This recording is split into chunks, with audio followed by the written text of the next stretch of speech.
বিসমিল্লাহির রহমানির রহিম। আসসালামু আলাইকুম এভরিওয়ান।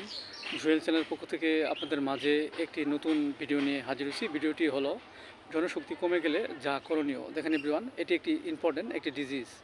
আমাদের মানবদেহে বিভিন্ন কারণে আমাদের জনশক্তি হ্রাস পেতে পারে।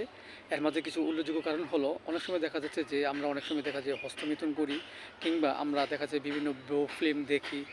অনেক সময় দেখা যাচ্ছে যে আমাদের মাঝে একটি মন্দ স্বভাবের কারণেও আমাদের মাঝে এই জনশক্তি অনেক সময় হ্রাস পেতে পারে। অনেক সময় দেখা যাচ্ছে যে আমাদের মাঝে যে কৃমিজনিত কিংবা অর্শজাতীয় কোনো রোগ যদি প্রবণতা থাকে, এর ফলেও আমাদের মাঝে জনশক্তি হ্রাস পেতে পারে। সো এভরিওয়ান, এই রোগটি আমাদের মাঝে হলে আমরা অবশ্যই 3টি ওষুধই সেবন করব। এতে করে আমাদের মাঝে যে জনশক্তি হ্রাস সেটা আস্তে আস্তে দূর হয়ে যাবে এবং আমাদের মাঝে অনেক সময় জনশক্তি ফিরে আসবে। লেটস গো, তো আমরা তো জেনে নিই। সো এভরিওয়ান, এই রোগটি আমাদের মাঝে হলে যে লক্ষণগুলো থাকে, হঠাৎ দেখা যাচ্ছে যে আমাদের কম বয়সী যুবকদের ক্ষেত্রে অনেক সময় দেখা যাচ্ছে তারা বিভিন্ন ব্লো ফিল্ম দেখে এবং ঘুমের ঘুরে অনেক সময় হস্তমিথুন করে, এবং তা প্রবণতা দূর করার জন্য অবশ্যই আমরা যে লক্ষণগুলো যে ওষুধটি সেবন করবো সেটা হলো অ্যাসিড ফস মাদার। আমরা 10 ফোঁটা করে সকাল বিকাল 2 বার সেবন করতে পারি।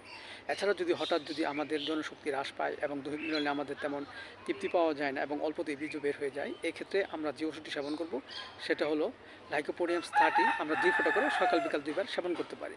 এবং পাশাপাশি আমাদের যে আরেকটি ওষুধ সেটা হলো বায়োকেমিক নেটামিওর 12 4টি করে বড়ি আমরা চিবিয়ে হালকা গরম কুসুম পানি সহ আমরা সকাল বিকাল 2 বার সেবন করতে পারি। এতে করে অনেক অংশে আমাদের মাঝে যে জনশক্তি হ্রাস সেটা আস্তে আস্তে দূর হয়ে যাবে এবং আমাদের মধ্যে সুস্থ বোধ ফিরে আসবে। এবং পাশাপাশি আমরা কিছু পথ্য গ্রহণ করতে পারি। সেটা হলো আমরা প্রতিদিন অন্তত 1 গ্লাস দুধ, ডিম, খেজুর, কিশমিশ খেতে পারি। এতে করে আমাদের মাঝে জনশক্তি যে হ্রাস প্রবণতা সেটা আস্তে আস্তে দূর হয়ে যাবে এবং আমাদের মধ্যে সুস্থতা ফিরে আসবে। সো এভরিওয়ান, ভিডিওটি ভালো লাগলে অবশ্যই আপনারা লাইক দিবেন, পাশে থাকবেন। Thank you so much.